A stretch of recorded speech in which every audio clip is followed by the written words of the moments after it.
Hello friends, welcome back. Yes, it's been a while since I made a video. It's like 5 days now.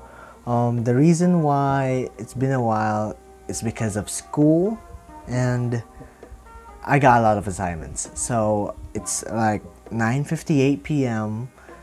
and I wanted to make this video for you guys. And before we start, let's go start my recording. Okay, it's still 0. Okay. Today we're talking about the Red Baron, Manfred von Richthofen, Manfred Albrecht, Freiherr von Richthofen, known in English as Baron von Richthofen or the Red Baron, was a fighter pilot with the German Air Force during World War I. He is considered the ace of aces of the war, being officially credited with 80 air combat victories. So this is the guy that I've been talking about in the World War I series that we did with Epic History TV. And this video is actually made by YarnHub, the Red Baron. And I hope you guys like the video. And I know I don't show that much energy because it's nighttime. I'm pretty tired, and I hope I record this video successfully. And yes, like and subscribe. Check out YarnHub. This is my first time reacting to YarnHub, so yeah, you guys should check his channel out. I'm checking my okay, so let's go.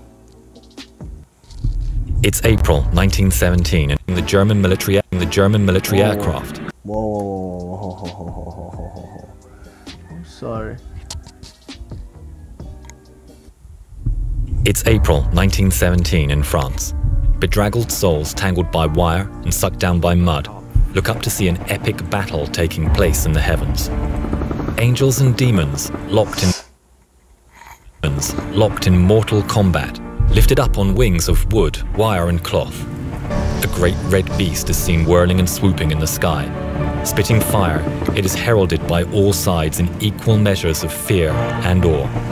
Yeah, he's pretty well known for having a color red plane, and he has this cross. I forgot what you call that, but it's a cross. I hope it's real, and I hope it's red. Yeah, it's probably red because he's called Red Baron, and the crosses, yes. His name inspires admiration and dread, and it's heard on everyone's lips. A name that holds as much fame and respect now as it did over a century ago. The Red Baron. The Red Baron. The Red Baron. Manfred Freiherr von Richthofen was born on the 2nd of May 1892 into a noble Prussian family. He was the eldest son. At the age of 11, he started his military training in the Cadet Corps, where he became known for his fearlessness. He excelled at sports. He was a skilled horseman and enjoyed all the outdoor pursuits. At the age of 17, he joined the German cavalry unit as an officer and was assigned to No. 3 Squadron. As hostilities broke out in 1914, Richthofen served as a cavalry reconnaissance officer. Yeah, he served as a cavalry reconnaissance officer, but cavalry wasn't really used that much in World War I because of the modernized warfare. So cavalry is not that effective anymore. So I hope he tells us how he became, like, you know, the Red Baron. So yeah, it's a video about him, so he's gonna tell how he became like a pilot.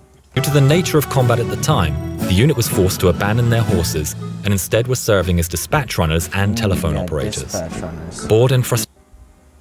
Okay, sorry, I changed the what you call that again? The quality. Bored and frustrated, he decided his calling was in the air after seeing the German military aircraft.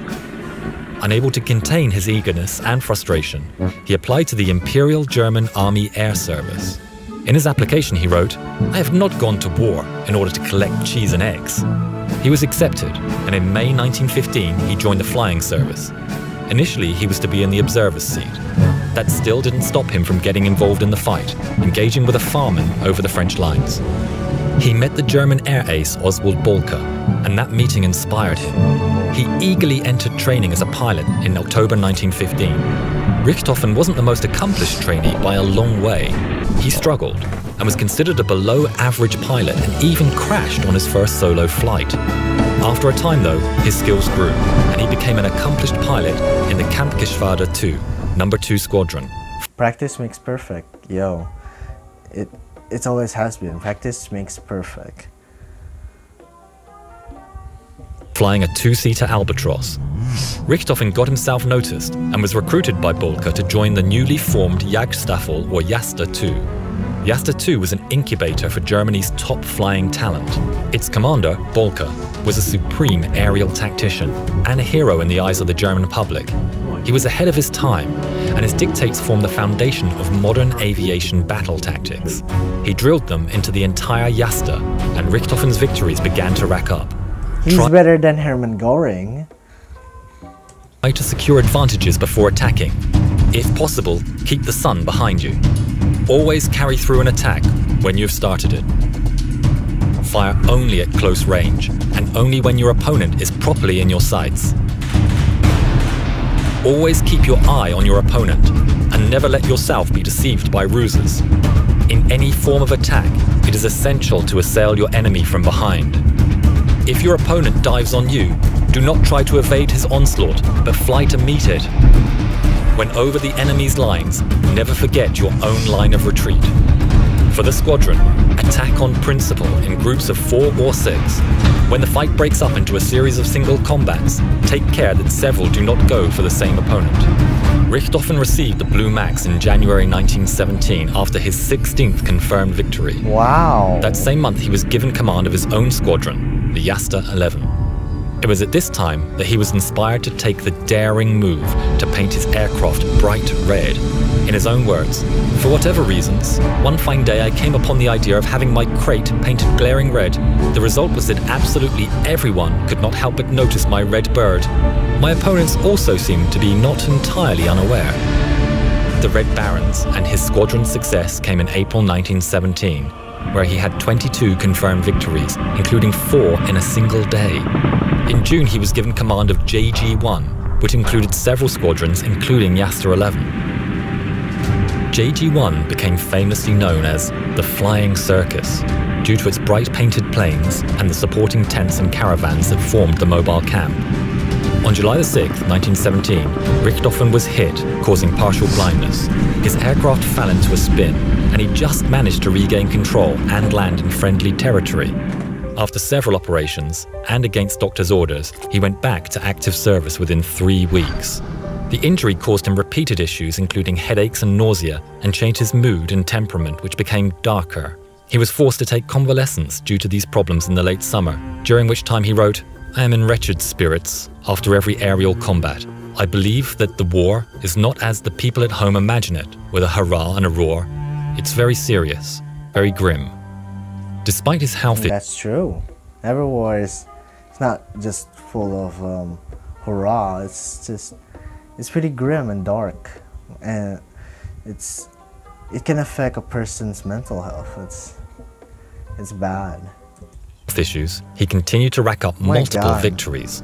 On April the 20th, 1918, Richthofen, in his red Fokker triplane, spotted and attacked 2 Sopwith camels. Richthofen loved to duel with the English. He said, "The French attacking spirit is like bottled lemonade. It lacks tenacity.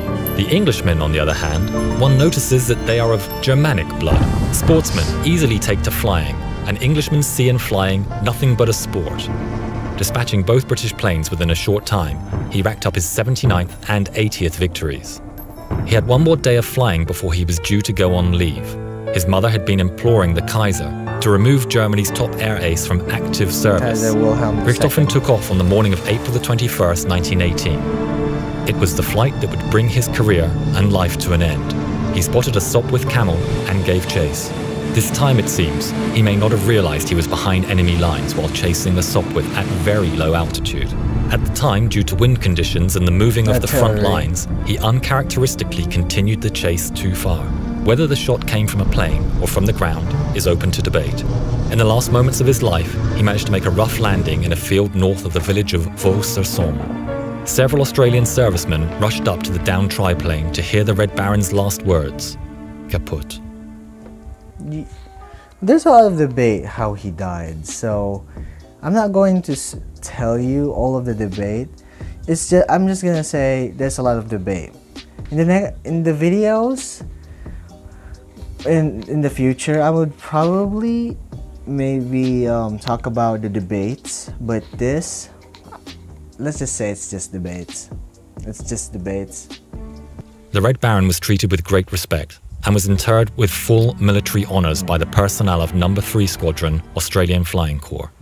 Allied squadrons stationed nearby came to pay their respects. Memorial wreaths were laid, one of which was inscribed with the words, "To our gallant and worthy foe." Wow, YarnHub, that was an amazing video. Wow, imagine this in World War II. That would be very unlikely. Oof. World War II was like good versus evil, but World War I, it's just weird. You fought a war that doesn't make sense. So yeah guys, I just ended the recording in my laptop and I'm gonna end it here. It's 10:09. I'm very tired, and yeah, I'm sorry if I don't have any energy anymore. I'll try making more videos with full energy. So yeah, thank you for watching. Goodbye.